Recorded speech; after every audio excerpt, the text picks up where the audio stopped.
For the setup, we're gonna need two 10cc syringes, 25 gauge needles, your choice of local anesthetics and concentrations, sterile gloves, prep stick with antiseptic solution, and gauze. Let's get into the scalp block technique. Same as with any other block, begin with a brief timeout and prep the skin with antiseptic solution. Go from the forehead to the laterals of the head, as well anteriorly and posteriorly to the ear. Do the same with the other side.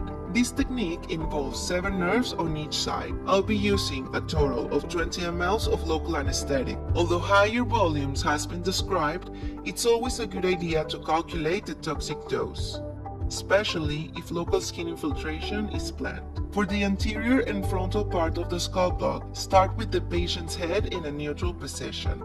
First, locate the supraorbital notch 2.5 centimeters lateral to the midline.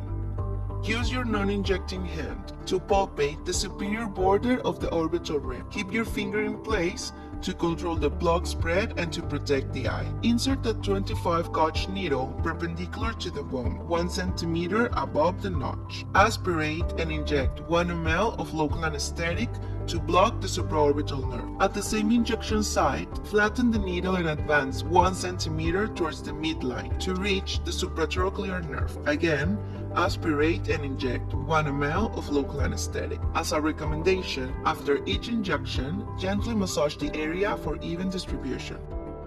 Now, carefully turn the patient's head to the side to work on the lateral and temporal part of the scalp block. Locate the zygomaticotemporal nerve in the area between the lateral border of the orbital rim and the upper part of the ear. As this nerve branches multiple times as it emerges through the temporalis fascia, both deep and subcutaneous injections are required.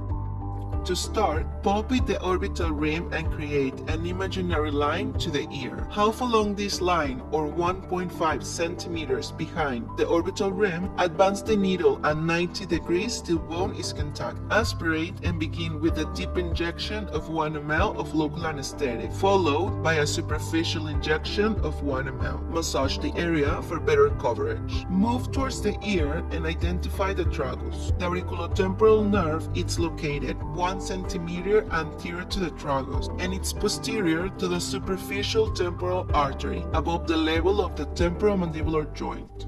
Palpate the pulse and advance the needle posteriorly and superficially to reduce the risk of unintended facial nerve palsy, as motor branches are distributed deeper. After aspiration, inject 1 ml of local anesthetic. Gently massage the area. Locate the greater auricular nerve situated 1.5 centimeters behind the ear at the level of the tragus. Insert the needle perpendicular to the skin till bony contact is made. Aspirate and inject 1 ml of local anesthetic. Gently massage the area. Now, let's move to the posterior part of the scalp. Palpate the mastoid process and follow the inferior nuchal line to the occipital vertebra. Part the hair for better exposure and prep the skin with antiseptic solution. Divide the nuchal line into thirds. The lesser occipital nerve is found at the junction of the first and the second third. Here, advance the needle perpendicular to the skin. Aspirate and inject 2 ml of local anesthetic. Gently massage the area.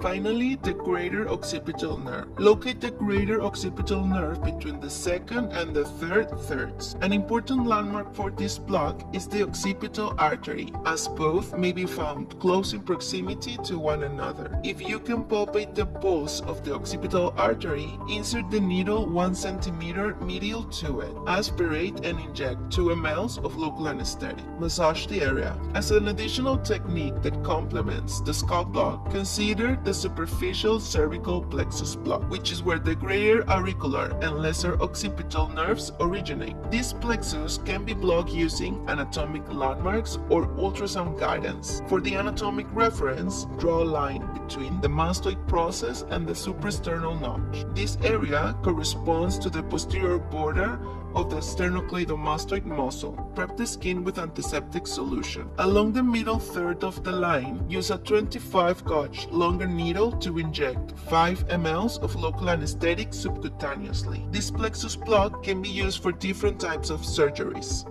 including central lines, neck surgery, ACDF, and certain clavicle and upper shoulder procedures. And that's how we conclude the scalp block technique.